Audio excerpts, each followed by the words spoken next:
Thank you very much, Karen and Mariam, for that presentation. The next group that will be presenting tonight is our Environmental Data Science Workshop Series. The story behind this is that we're coordinating with Natural Revenue Canada, Natural Resource Canada, or That would have University been nice. of Equanti, and the University of Toronto to have an environmental data science immersion experience over the next 3 months. For those of you who do have experience in data science, but not really in environmental data science, this is for you. And those of you who love environmental data sciences generally, this is for you as well. The way that we'll be arranging it is we'll be hosting 3 foundation workshops and then 8-week working groups where you can learn the foundations and then get your hands dirty with the major project as well. The details will be introduced by Dr. Andre Erler, Senior Climate Scientist at Equanti, and Dr. Karen Smith, Associate Professor at University of Toronto. With that, Karen and Andre.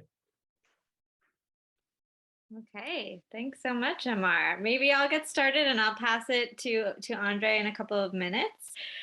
So thanks everyone for joining tonight, and thanks for having me to introduce this exciting workshop.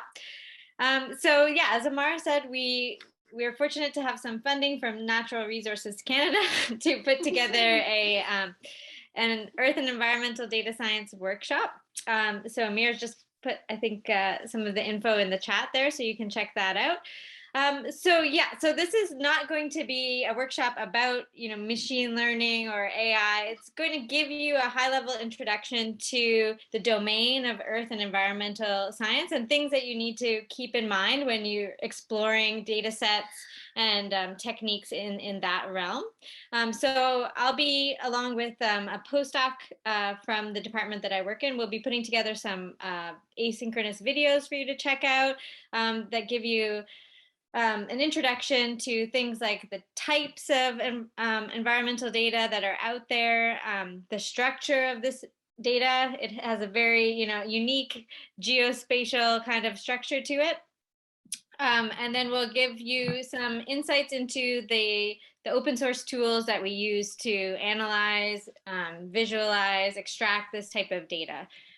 So I'll pass it over to Andre to give a bit of an overview of the projects that we're going to be, or the working groups that we have coming up for this workshop. Yeah, thank you. So one thing that probably most of you know when learning data science is that most of what you really learn or where you really learn is when you do projects, right? So just listening to courses alone doesn't help that much.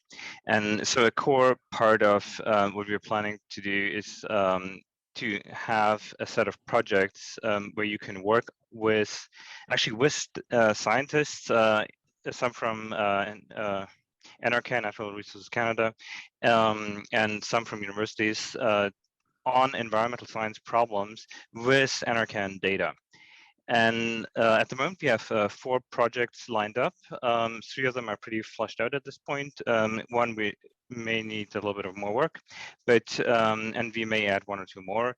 And the idea here is that so while you're taking the workshop courses and you kind of get exposed to different types of data and some different practices in environmental science, you can also look at the same time at the project ideas. And I'll just quickly share my screen so that you see the list of projects that we currently envision. There is a streamflow prediction project for the Canadian prairies.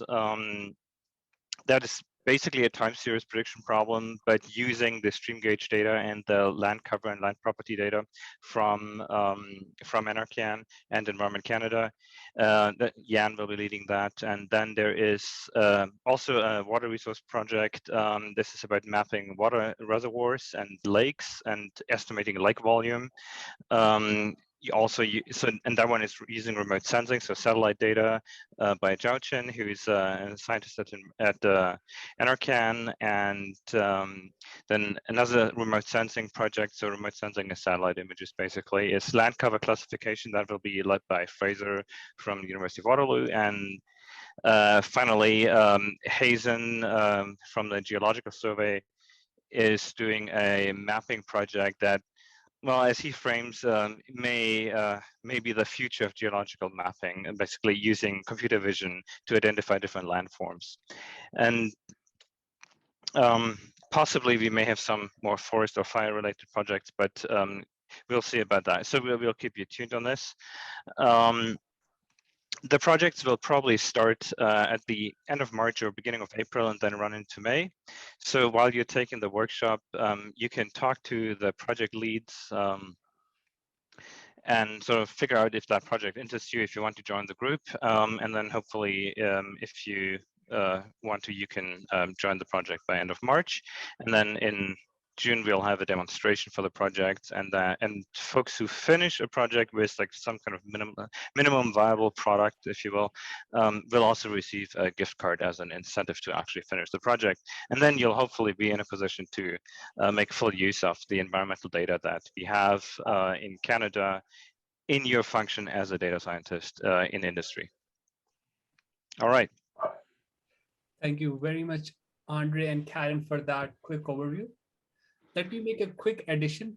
Andre did say that all the folks who will be reaching minimal project goals will get some gift cards. Just for a frame of reference, we've budgeted $15,000 in gift cards for that. You can have the first 3 people in every working group will get $500 in gift cards, and everyone, we made it a point that everyone who reaches the minimal goal in the assigned time will be getting a small gift from us as well. There is absolutely no registration fees. We're making an out of the way effort to get more people involved in environmental data science, so we want to incentivize it as much as possible. I just sent in the chat the link that you can use to find out information about the workshop, the working groups, and to register.